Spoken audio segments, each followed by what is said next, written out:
Hi friends, royal drink ആയ tips and ടിപ്സിൻ്റെ പുതിയൊരു വീട്ടിലേക്ക് എവർക്കും സ്വാഗതം. ഇന്നത്തെ നമ്മുടെ വീഡിയോ വെച്ചാൽ ജെ സീരീസ് വണ്ടികളാണ്. ജെ സീരീസ് വണ്ടികൾ ചെയിൻ സോക്കറ്റ് നമ്മൾ എങ്ങനെയൊക്കെ ഒരു 500 കിലോമീറ്റർ വാഷ് ചെയ്ത് ക്ലീൻ ചെയ്ത് ലൂബ് ചെയ്ത് ഓടിച്ചാലും ഒരു 10,000 കിലോമീറ്റർ കഴിയുമ്പോഴത്തേക്ക് വണ്ടി സൗണ്ട് വരാൻ തുടങ്ങും. ചെയിൻ അതായത് നമ്മൾ കുഞ്ഞ് ടൈറ്റ് ചെയ്യാൻ നോക്കിയാലും ഓവർലാപ്പ് ആയിരിക്കും. അങ്ങനെ ഓവർലാപ്പാണ് മെയിനായിട്ട് വരുന്ന കംപ്ലയിൻറ്റ്. അതായത് ലൂസ് ടൈറ്റ് വരും, ചില സ്ഥലത്ത് ലൂസും ചില സ്ഥലത്ത് ടൈറ്റും.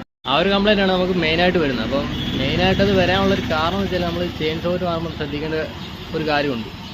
അതെന്തായാലും ഞാൻ ആ വീഡിയോയിൽ കാണിച്ചു തരാം. അപ്പോൾ നമുക്ക് വീഡിയോയിലേക്ക് പോകാം. പറഞ്ഞ വണ്ടി ഇതാണ്, നമ്മുടെ 100-350 ആണ്.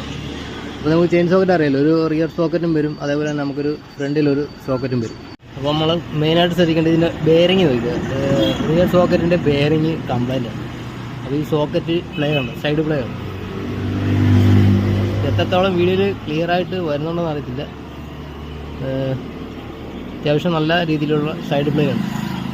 ഇങ്ങനെ ഒരു കംപ്ലൈൻറ്റ് വരുമ്പോഴത്തേക്ക് നമ്മുടെ ഈ റിയർ സോക്കറ്റിൻ്റെ ഈ ടീത്ത് കണ്ടില്ലേ, ഈ ടീത്തിൻ്റെ 2 വശങ്ങളിലും തേയ്മാനം വരും. അതേപോലെ തന്നെ നമ്മുടെ ചെയിൻ്റെ 2 വശങ്ങൾ, ഉള്ളിൽ 2 വശങ്ങളിലും തേയ്മാനം വരും.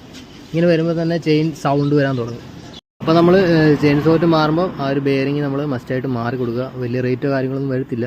നമ്മൾ 10,000, 2,000, 3,000 കാരണം കൂടിയ ചെയിനൊക്കെ മേടിച്ചിടുന്ന ആൾക്കാരുണ്ട്. കൂടിയ ചെയിനൊക്കെ മേടിച്ചിട്ടാലും ഈ ഒരു കംപ്ലയിൻ്റ് ഉണ്ടെങ്കിൽ ഏത് ചെയിനാണെങ്കിലും ഇതേപോലെ തന്നെ തേയ്മാനങ്ങൾ വന്നിട്ട് വണ്ടിക്ക് കംപ്ലയിൻറ്റ് വരും. അതിന് നമ്മൾ എത്ര ടൈറ്റ് ചെയ്താലും ലൂബ് ചെയ്താലും ആ ഒരു കംപ്ലയിൻറ്റോ സൗണ്ടോ മാറാൻ പോകുന്നില്ല.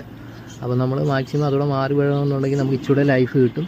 പിന്നെ പറയുന്ന പോലെ കമ്പനി പറയുന്ന പോലെ 500 കിലോമീറ്റർ ക്ലീൻ ചെയ്ത് ലൂബ് ചെയ്തൊക്കെ കൊടുക്കുകയാണെങ്കിൽ അത്യാവശ്യം ലൈഫ് കിട്ടും. അപ്പോൾ ഈ ഒരു വീഡിയോ ഇഷ്ടപ്പെട്ടെങ്കിൽ തീർച്ചയായിട്ടും സപ്പോർട്ട് ചെയ്യുക. പിന്നെ ഇത് അറിയാവുന്ന ഒരുപാട് പേരുണ്ടാവും, അറിയാത്തവർക്ക് വേണ്ടിയിട്ട് മാത്രമാണ് ഇങ്ങനെ ഒരു വീഡിയോ ചെയ്യുന്നത്. അപ്പം പുതിയ ടിപ്സുമായിട്ട് നമ്മൾ വീണ്ടും വരുന്നതായിരിക്കും. വീഡിയോ ഇഷ്ടപ്പെട്ടെങ്കിൽ ലൈക്ക് ചെയ്യുക, ഷെയർ ചെയ്യുക. ഓക്കെ.